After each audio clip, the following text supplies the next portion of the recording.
ગામના પાદરે આવેલું એ નાનકડું ઘર આજે એક વિચિત્ર શાંતિમાં ડૂબેલું હતું. આ એ જ ઘર હતું જ્યાંથી થોડા સમય પહેલા ખડખડાટ હસવાના અવાજો આવતા હતા, પણ આજે ત્યાં માત્ર પગરખાનો ધીમો અવાજ અને પિત્તળના વાસણોનો રણકો સંભળાતો હતો. રસોડામાં ઊભેલી જાનકી ઉતાવળે ગરમ પાણી કરી રહી હતી. એની આંખોમાં ઊંઘ નહોતી, પણ એક અજીબ ચમક હતી, સેવાની ચમક. જાનકીના લગ્ન 5 વર્ષ પહેલા માધવ સાથે થયા હતા. માધવ એટલે ગામનો સૌથી હોશિયાર અને માયાળુ યુવાન, પણ વિધિના લેખ કોણ ભૂસી શકે? એક અકસ્માતે માધવના શરીરને પથારીવશ કરી દીધું. ડોક્ટરોએ હાથ ધોઈ નાખ્યા હતા કે માધવ હવે ક્યારેય પોતાના પગ ઉપર ઊભો નહીં થઈ શકે. જે માધવ આખા ઘરનો આધાર હતો તે આજે એક નાના બાળકની જેમ લાચાર હતો. જાનકી ગરમ પાણીનો લોટો લઈને ઓરડામાં પ્રવેશી.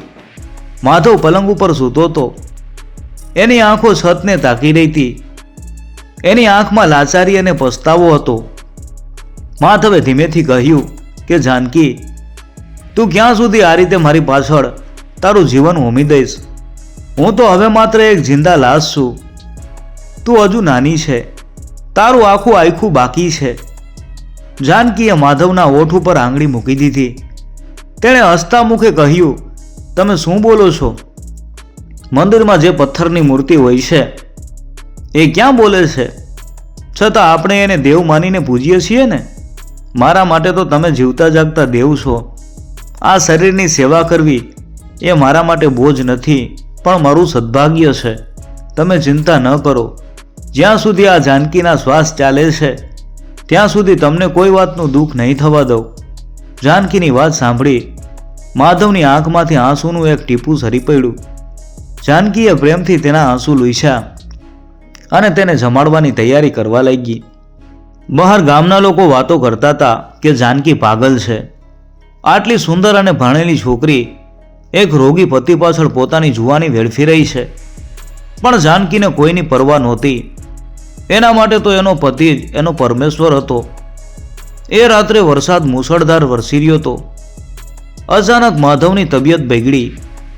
એને ખૂબ તાવ ચડ્યો અને તે ધ્રુજવા લાગ્યો. ગામમાં કોઈ ડોક્ટર નહોતા અને રસ્તાઓ પાણીથી ભરાઈ ગયા હતા. જાનકી એકલી હતી, પણ એની હિંમત હિમાલય જેવી અડગ હતી. તેણે મનમાં નક્કી કર્યું કે તે માધવને કંઈ નહીં થવા દે. પણ કુદરત પાસે કંઈક અલગ જ પ્લાન હતો. બહાર આકાશ જાણે ફાટી પડ્યું હતું. વીજળીના કડાકા સાથે વરસાદ માજા મૂકી રહ્યો હતો. ઘરના નળિયા ઉપર પડતા વરસાદના ટીપાનો અવાજ કોઈ ભયાનક સંગીત જેવો લાગતો હતો. ઓરડામાં માધવનું શરીર તાવથી ભઠ્ઠીની જેમ તપી રહ્યું હતું. તેની શ્વાસ લેવાની ગતિ તેજ થઈ ગઈ હતી અને તે અર્ધ બેભાન અવસ્થામાં કંઈક ગણગણી રહ્યો હતો. જાનકીએ માધવના કપાળ ઉપર ઠંડા પાણીના પોતા મૂકવાનું શરૂ કર્યું. એક બાજુ વરસાદનો ઘોંઘાટ અને બીજી બાજુ માધવની પીડા. જાનકીનું હૃદય હચમચી ગયું. તેણે દીવા સામે જોયું જે પવનના ઝાપટાથી ઓલવાઈ જવાની અણી ઉપર હતો. જાનકીએ પોતાના હાથે દીવાને રક્ષણ આપ્યું અને બોલી, હે ભગવાન, આજે મારી ભક્તિની લાજ ન જાય. મારા દેવને કાંઈ ન થવું જોઈએ. અચાનક માધવને ઉધરસનો જોરદાર હુમલો આવ્યો અને એના મોઢામાંથી લોહી નીકળ્યું. જાનકી ફફડી ગઈ. ગામના ડોક્ટરનું ઘર નદીની પેલે પાર હતું અને આટલા વરસાદમાં નદી ઓળંગવી એટલે મોતને વાલું કરવા જેવું હતું. પણ એક પત્ની માટે એના પતિનો જીવ એના પોતાના જીવથી પણ વધુ કિંમતી હતો. તેણે માધવને ચાદરથી સરખો ઢાંક્યો. ભગવાનના ચરણોની રાખ તેના કપાળે લગાવી અને માથે ઓઢણી ઓઢીને ઘરની બહાર નીકળી ગઈ. રસ્તો સાવ સુમસામ હતો. કાદવ અને અંધકારમાં જાનકી વારંવાર લપસી પડતી હતી, પણ એના મનમાં માત્ર માધવનો ચહેરો જ દેખાતો હતો. જ્યારે તે નદી કિનારે પહોંચી ત્યારે નદી ગાંડી તૂર બનીને વહી રહી હતી. નાવિકોએ પોતાની હોડીઓ બાંધી દીધી હતી. જાનકીએ એક નાવિકને જગાડ્યો અને વિનંતી કરી કે ભાઈ, મને સામે પર લઈ જાઓ. મારા પતિ મરણ પથારીએ છે. નાવિકે માથું ધૂણાવ્યું કે બેન, આ મોતમાં કૂદવા જેવું છે, હું નહીં આવી શકું. જાનકીની આંખમાં આંસુ હતા, પણ અવાજમાં સિંહ જેવી ગર્જના હતી. તેણે કહ્યું, જો તમે નહીં આવો તો હું તરીને જઈશ. મારો દેવ મને શક્તિ આપશે. અને પાગલની જેમ જાનકીએ પાણીમાં પગ મૂક્યો. તેની આ હિંમત જોઈને નાવિકનું હૃદય પીગળી ગયું. તેણે જાનકીનો હાથ પકડ્યો અને તેને પોતાની હોડીમાં બેસાડી. મોજાઓ હોડીને ઉછાળતા હતા, પણ જાનકીના હોઠ ઉપર સતત પ્રાર્થના હતી. જેમ તેમ કરીને તે ડોક્ટરના ઘરે પહોંચી. ડોક્ટર પણ જાનકીની આવી હાલત જોઈને સ્તબ્ધ થઈ ગયા. તેમણે તરત જ પોતાની બેગ લીધી. જ્યારે તેઓ પાછા ઘરે પહોંચ્યા ત્યારે માધવનો શ્વાસ સાવ ધીમો પડી ગયો હતો. ડોક્ટરે તપાસ કરી અને નિશાસો નાખ્યો. જાનકીના શ્વાસ થંભી ગયા. ડોક્ટરે જાનકી સામે જોયું અને કહ્યું કે જાનકી, તારી હિંમતને દાદ આપવી પડે. જો તું 10 મિનિટ પણ મોડી પડી હોત તો માધવને બચાવવો અશક્ય હતો.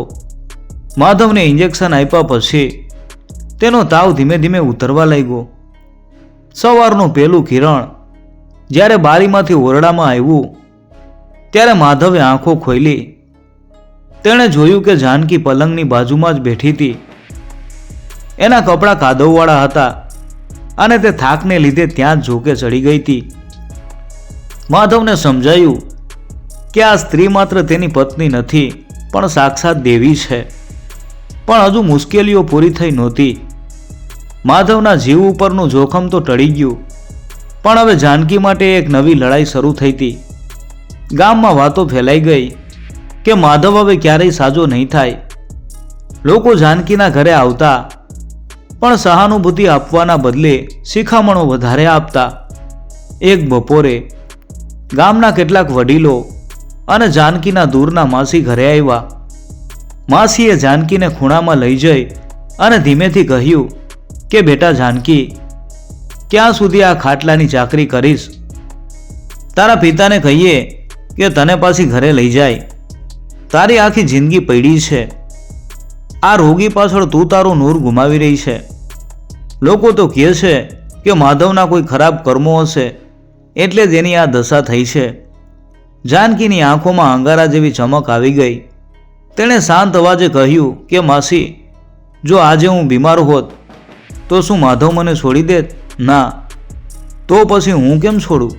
અને રહી વાત કર્મોની, તો સેવા કરવી એ જ મારું સૌથી મોટું કર્મ છે. મારા માટે માધવ કોઈ રોગી નથી, એ મારો પરમેશ્વર છે. મહેરબાની કરીને ફરી આવી વાત ન કરશો. લોકો તો બોલીને ચાલ્યા ગયા, પણ આ વાતો પલંગ ઉપર સૂતેલા માધવના કાને પડી. તેને પોતાની જાત ઉપર ધિક્કાર થવા લાગ્યો. એને લાગ્યું કે તે જાનકીના ગળે બાંધેલો એક ભારે પથ્થર છે જે તેને ડૂબાડી રહ્યો છે. તે રાત્રે જ્યારે જાનકી તેને જમાડવા આવી ત્યારે માધવે ગુસ્સામાં થાળી ધકેલી દીધી. જાનકી, કેમ તું મારી પાછળ તારી જિંદગી બગાડે છે? જા તારા પિયર જતી રહે, મને મરવા દે એકલો. માધવ રડવા લાગ્યો. જાનકી ગભરાઈ નહીં. તેણે શાંતિથી જમીન ઉપર પડેલો કોળિયો ઉપાડ્યો અને માધવના હાથ પકડીને કહ્યું, તમે આજે હાર માની લીધી, પણ મેં નથી માની. તમે જુઓ છો એ ખાટલો છે, પણ મને એમાં મારો આખો સંસાર દેખાય છે. જો તમે મને તમારાથી દૂર કરશો તો જાનકી જીવતી નહીં રહે. માધવ જાનકીની આ મક્કમતા જોઈ અને નિશબ્દ થઈ ગયો. પરિસ્થિતિ વધુ વિકટ બની જ્યારે ઘરની આર્થિક સ્થિતિ બગડવા લાગી. ખેતર ખેડનાર કોઈ નહોતું અને ઘરમાં અનાજ ખૂટવા આવ્યું હતું. જાનકીએ નક્કી કર્યું કે તે હવે માત્ર સેવા જ નહીં પણ મજૂરી પણ કરશે. તે વહેલી સવારે ઉઠી અને પાડોશીઓના ખેતરમાં કામ કરવા જતી અને બપોરે આવીને માધવની સેવા કરતી. એક દિવસ ખેતરમાં કામ કરતી વખતે જાનકીને એક વૃદ્ધ સાધુ મળ્યા. સાધુની આંખોમાં ગજબનું તેજ હતું. તેમણે જાનકીને જોઈ અને પાણી માંગ્યું. જાનકીએ પોતાનું ભાથું અને પાણી સાધુને પ્રેમથી આપ્યું. સાધુએ જાનકીના હાથની રેખાઓ જોઈ અને સ્મિત કર્યું. સાધુએ કહ્યું કે દીકરી, તારી પરીક્ષા બહુ અઘરી છે, પણ તારી શ્રદ્ધા પથ્થરમાંથી પણ પાણી કાઢે એવી છે. યાદ રાખજે, જ્યારે રસ્તો સાવ બંધ થઈ જાય ત્યારે ચમત્કારનો જન્મ થાય છે. તારા પતિના પગમાં જીવ પાછો આવશે, પણ એ માટે તારે એક એવી વસ્તુનો ત્યાગ કરવો પડશે જે તને સૌથી વાલી હોય. જાનકી વિચારમાં પડી ગઈ. એની પાસે વાલું તો માત્ર તેનું સૌભાગ્ય અને માધવ હતો. તેની પાસે કિંમતી કહી શકાય એવું તો માત્ર તેનું સતીત્વ અને માધવની સેવાનો અધિકાર જ હતો. દિવસો વીતતા ગયા અને માધવની હાલત સ્થિર તો હતી, પણ સુધારો દેખાતો નહોતો. એક દિવસ ગામમાં ખબર ફેલાઈ ગઈ કે દૂરના શહેરમાંથી એક મોટા વૈદ્યરાજ આવ્યા છે, જે લકવાગ્રસ્ત દર્દીઓને પણ સાજા કરી શકે છે, પણ એમની ફી અને દવાનો ખર્ચો ખૂબ મોટો હતો. જાનકી પાસે હવે એક પણ રૂપિયો બચ્યો નહોતો. તેણે મજૂરી કરીને જે કંઈ ભેગું કર્યું હતું તે માધવના ખોરાકમાં વપરાઈ જતું હતું. જાનકીએ વૈદ્યરાજ પાસે જઈને વિનંતી કરી કે બાપા, એકવાર મારા પતિને જોવા આવો. મારી પાસે અત્યારે પૈસા નથી, પણ હું જિંદગીભર તમારી ગુલામી કરીશ. વૈદ્યરાજે દયા ખાઈને કહ્યું કે બેટા, દવા તો હું કરીશ, પણ એમાં વપરાતી અમુક જડીબુટીઓ ખૂબ મોંઘી છે. 5000 સોનામોરો જોઈએ. જો તું એ લાવી શકે તો માધવ ઊભો થઈ જશે. જાનકી ઘરે આવી અને પોતાના લગ્નના ઘરેણાં જોવા લાગી. એની પાસે માત્ર એક સોનાની નથણી અને ગળાનું મંગલસૂત્ર બચ્યું હતું. મંગલસૂત્ર જે એક સૌભાગ્યવતી નારી માટે જીવથી પણ વાલું હોય. તેને સાધુના શબ્દો યાદ આવ્યા કે તને સૌથી વાલી હોય એવી વસ્તુનો ત્યાગ કરવો પડશે. જાનકી સમજી ગઈ કે સાધુનો સંકેત આ મંગલસૂત્ર તરફ જ હતો. તેણે ધ્રુજતા હાથે પોતાના ગળામાંથી મંગલસૂત્ર ઉતાર્યું. એની આંખોમાંથી ચોધાર આંસુ વહી રહ્યા હતા. હિન્દુ સંસ્કૃતિમાં મંગલસૂત્ર ઉતારવું એ પત્ની માટે કેટલું પીડાદાયક હોય એ શબ્દોમાં વર્ણવવું અશક્ય છે. પણ જાનકી માટે મંગલસૂત્રના દોરા કરતાં મંગલસૂત્રનો જીવ એટલે કે માધવ વધુ કિંમતી હતો. તેણે મંગલસૂત્ર વેચી અને દવાના પૈસા પૂરા કર્યા. જ્યારે માધવને ખબર પડી કે જાનકીએ તેનું મંગલસૂત્ર વેચી દીધું છે, ત્યારે તે ડૂસકે ને ડૂસકે રડી પડ્યો. તેણે જાનકીના હાથ પકડી લીધા અને બોલ્યો કે જાનકી, તે આ શું કર્યું? મારું આયુષ્ય વધારવા તે તારું સૌભાગ્ય ચિહ્ન વેચી દીધું. જાનકીએ માધવને શાંત પાડતા કહ્યું, તમે સાજા થઈ જશો એટલે હું કાળો દોરો પહેરી લઈશ. એ પણ મારા માટે મંગલસૂત્ર જ ગણાશે. તમે જ તો મારું અસલી ઘરેણું છો. વૈદ્યરાજની દવા શરૂ થઈ. જાનકી દિવસ રાત માધવના પગની માલિશ કરતી. એના હાથમાં ફોલા પડી ગયા હતા, પણ તે અટકતી નહીં. તે માધવને પથારીમાં જ બેસાડી અને ધર્મગ્રંથો વાંચી સંભળાવતી, જેથી તેનું મન મજબૂત રહે. ધીમે ધીમે ચમત્કાર થવા લાગ્યો. માધવના પગના અંગૂઠામાં હલનચલન શરૂ થઈ. હજુ પણ એક મોટી આફત આવવાની બાકી હતી. ગામમાં પ્લેગનો રોગ ફાટી નીકળ્યો. જાનકી જે ખેતરમાં કામ કરતી હતી ત્યાંના માલિકને આ બીમારી લાગુ પડી અને આખું ગામ ખાલી થવા લાગ્યું. લોકો જાનકીને કહેવા લાગ્યા કે ભાગી જા અહીંથી, નહીંતર તું અને તારો માંદો પતિ બંને મરી જશો. જાનકી પાસે હવે બે જ રસ્તા હતા. કાં તો માધવને મૂકી અને પોતાનો જીવ બચાવે, અથવા માધવ સાથે રહીને મોતના મુખમાં હોમાય. ગામમાં ફેલાયેલી મહામારીએ હાહાકાર મચાવ્યો હતો. ચારે બાજુ ભયનું વાતાવરણ હતું. પાડોશીઓ પોતાનો સામાન બાંધીને ગામ છોડી રહ્યા હતા. જાનકીના પિતા તેને લેવા આવ્યા અને કરગરીને બોલ્યા કે દીકરી, આ જીદ છોડી દે. માધવને કોઈ આશ્રમમાં મૂકી દઈએ. તું અહીં રહીશ તો મરી જઈશ. પણ જાનકી અડગ હતી. તેણે સ્મિત સાથે કહ્યું કે પિતાજી, જે દેવને મેં આટલા વર્ષો પૂજ્યા છે એને અધવચ્ચે અટવા તો કેમ મૂકું? જો મોત આવશે તો અમે બંને સાથે જઈશું. પિતા ભારે હૃદયે પાછા વળ્યા. આખું ગામ ખાલી થઈ ગયું. હવે એ નાનકડા ઘરમાં માત્ર જાનકી, લાચાર માધવ અને જાનકીની અતૂટ શ્રદ્ધા જ બાકી હતા. જાનકીએ ઘરની ચારે બાજુ લીમડાના પાન અને અગ્નિ પ્રગટાવ્યો, જેથી રોગ અંદર ન આવે. તે રાત દિવસ જાગીને માધવની સેવા કરતી. એક રાત્રે માધવને ખૂબ તરસ લાગી. જાનકી પાણી લેવા ગઈ, પણ ઘડો ખાલી હતો. બહાર અંધકાર અને રોગચાળો હતો. છતાં જાનકી કૂવે પાણી ભરવા ગઈ. જ્યારે તે પાછી આવી ત્યારે તેણે જોયું કે માધવ પલંગ ઉપરથી નીચે પડ્યો હતો અને દરવાજા તરફ સરકવાનો પ્રયત્ન કરી રહ્યો હતો. જાનકી દોડીને તેની પાસે ગઈ. માધવ રડતા રડતા બોલ્યો કે જાનકી, તું પાણી લેવા ગઈ ત્યારે મને લાગ્યું કે તને કંઈક થઈ ગયું. મારે તને બચાવવા આવવું હતું, પણ હું કેટલો લાચાર છું. જાનકીએ માધવના હાથ પકડી લીધા અને તેને હિંમત આપતા કહ્યું, તમારી આ ચિંતા જ તમારી શક્તિ છે. ઊભા થાવ માધવ, તમારા પગમાં હજુ જીવ છે, પ્રયત્ન કરો. જાનકીએ માધવનો હાથ પોતાના ખભા ઉપર મૂક્યો. માધવના શરીરમાં એક નવો સંચાર થયો. એની આંખોમાં જાનકી માટેનો પ્રેમ અને ઈશ્વર ઉપરની શ્રદ્ધા એક થઈ ગઈ. ધીમે ધીમે ધ્રુજતા પગે માધવે વર્ષો પછી જમીન ઉપર પોતાનો પેલો પગ મૂક્યો. એક ડગલું, બે ડગલા, અને માધવ જાનકીના સહારે ઊભો રહી ગયો.